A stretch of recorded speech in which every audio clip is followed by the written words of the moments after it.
कि मुझे लगता है कि जो IITs IIMs में जो आपके शोज होते हैं, शोज में इसलिए कह रही हूँ कि अब जो आपके कवि सम्मेलन है वो मंच और गद्दों पे बैठे कवि नहीं है, तो वो बहुत ही जो आपके अट्रैक्टिव शोज होते हैं, कैची होते हैं, उसमें यंग्स होते हैं और एक यूथ की जो एनर्जी दिखाई देती है। तो मुझे भी लगता है कि मैं आपकी बात से इत्तेफाक रखती हूँ कि शायद जो हिंदी है वो इस प्रयास से काफी लोकप्रिय है। बहुत अच्छी बात है। और मैं आपको बताऊं शोज की जो आपने बात की जी, 1920-22 के आसपास हिंदुस्तान का पहला कवि सम्मेलन हुआ, ऐसा हमारा शोध कहता है, जो कुछ लोगों ने रिसर्च की। जी जी जी। कानपुर के जो अंग्रेज रेजिडेंट थे, उनकी पत्नी कविताएं सुनती थी, कविताएं लिखती थी अंग्रेजी में। उन्होंने कहा भाई हिंदू में तो कवि होंगे, इनको बुलाइए। तो उस समय के हमारे बड़े सुनामधन्य कवि थे गया प्रसाद शुक्ल सनेही, उनके संचालन में कुछ कवि इकट्ठे हुए और मैडम को सुनवाया गया, उनका हिंदी तर्जुमा सुनवाया गया। उसका एक दुर्लभ चित्र मैंने कहीं देखा था किसी शोधकर्ता के पास। आप देखिए 1920 से लेकर आज 2010 तक 90 वर्ष में हिंदुस्तान का कवि सम्मेलन उसी फॉर्मेट पे खड़ा हुआ। तब भी 5 गद्दे 10 गद्दे लगा के 8 कवि बैठे हुए थे, बीच में कवित्री थी और अध्यक्षता करते हुए, और इधर एक आदमी बैठ के संचालन कर रहा था। लोग चांद पर पहुंच गए, नैनो टेक्नोलॉजी गया है, एक छोटे से सिम कार्ड में पूरी दुनिया सिमटने लगी। हम लोग गीगाबाइट्स और उनमें बात करने लगे अपने बारे में, और आप अभी तक भी लोग ई कार्ड दे रहे हैं। वो एक छोटा सा ई कार्ड दे देंगे, आपको लगाइए सब कुछ उनके बारे में, पूरी जिंदगी पूरी दुनिया उनके बारे में वहां पर है। और आप अभी तक भी, आप सबको प्रणाम करता हूँ, 4 पंक्तियां प्रस्तुत हैं। तो आप अगर नहीं बदलेंगे समय के अनुसार, तो समय तो किसी की प्रतीक्षा करता नहीं है, समय आपको साइड हटा के एक तरफ निकल जाएगा। और ये स्पष्ट कारण मैं आपको बताऊं, इसका मैंने उदाहरण ये देखा, भारतीय चैनलों के विस्तार के समय में आज से 7 वर्ष पहले, 6 वर्ष पहले हिंदी के कवियों को यह अवसर दिया गया कि वे कुछ कवियों को लेकर कुछ कार्यक्रम चैनलों पर करें जी। प्रतिष्ठित चैनलों पर उन्होंने कार्यक्रम किए, मैं नाम नहीं लूंगा, आप सब जानते हैं। मैं उनमें नहीं गया, मैं अपवाद रहा कि मैं उन कार्यक्रमों में नहीं गया फॉर्मेट के कारण। वो उसी तरह तकिया लेकर बैठे, उस तरह 4 लोग उन्होंने सामने बिठाए, सामने 7-8 आदमियों की 10 आदमी की जनता बिठाई, उसी तरह उन्होंने संवाद शैली की। 1.5, 2, 3 साल चल के वो कार्यक्रम हाशिए पर हो गए।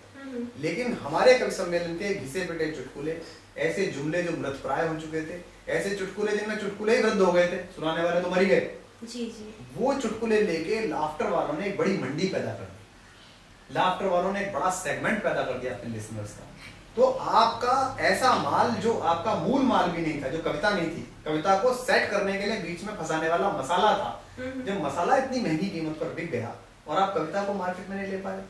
इसमें कुछ लोग ये कह सकते हैं साहब कविता तो मार्केट की वस्तु नहीं होती। एक सीधी बात है, हिंदी फिल्मों का एक गीत है, उसमें एक पंक्ति है कि कैसे बाजार का दस्तूर तुझे समझाऊं, बिक गया जो वो खरीदार नहीं हो सकता। जब आप अपनी क्रिएटिविटी को लेकर कुछ लोगों को सुनाने गए हैं और बाजार में गए हैं, तो उस बाजार के फॉर्मूले, उस बाजार के नुस्खे या तो आपको मानने पड़ेंगे, या आप में प्रतिभा और क्षमता इतनी बड़ी होनी चाहिए कि उस बाजार को अपने अनुकूल बना लें। जो जिस बाजार की आप बात कर रहे हैं, तो उसके बारे में कई बार मेरे मन में ये प्रश्न आया है कि आपकी कविताओं ने आपको पॉपुलर बनाया, या जो आपके विटी कमेंट्स होते हैं, या जो अप टू डेट नॉलेज होती है, उसने आपको पॉपुलर बनाया? देखिए, प्रस्तुति एक कंप्लीट पैकेज होता है। प्रस्तुति किसी भी दुनिया के बड़े परफॉर्मर का, चार्ली चैपलिन बहुत बड़े परफॉर्मर थे, उनके बाद एक बड़े परफॉर्मर हमने पीछे भी खोए। मेरे ख्याल से चार्ली के बाद के इतिहास के, मनोरंजन इतिहास के सबसे बड़े परफॉर्मर माइकल जैक्सन साहब।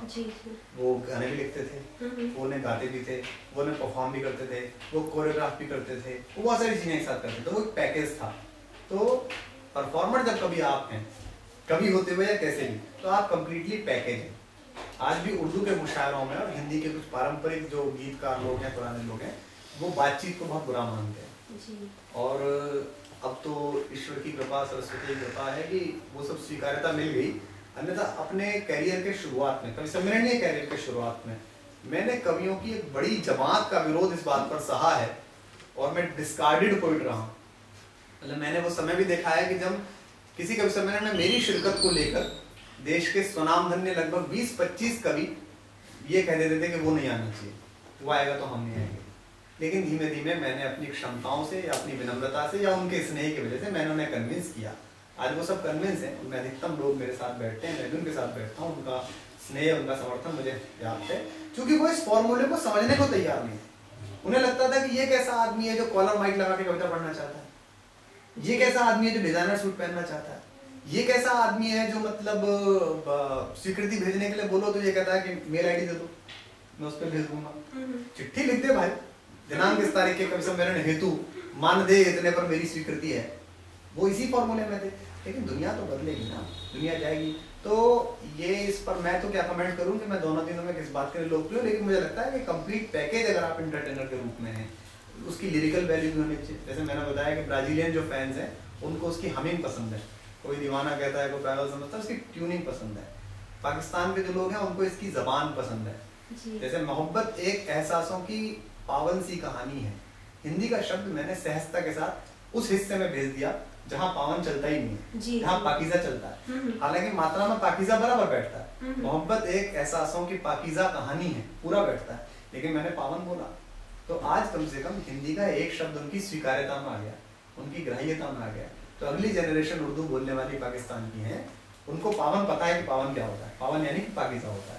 तो वो एक कंप्लीट पैकेज है, जज्बात का, लाफ्टर का, ह्यूमर का, स्पॉन्टेनिटी का, कमेंट्स का, विट का, और उस समय का जो एक ऑरा बनता है परफॉर्मेंस में उस जगह का, उसका एक कंप्लीट पैकेज है। मेरे ख्याल से सबके कुछ ना कुछ चाहने वाले मिलके एक बड़ा समूह बना देते हैं। जी विश्वास जी, हाल ही में आपने गोविंदा के साथ एक फिल्म की है जो आने वाली है, तो क्या वो फिल्म भी आप ही का जो ये पाथ है कि आप हर ट्रेंड को चेंज करते जा रहे हैं, उसी का एक हिस्सा है?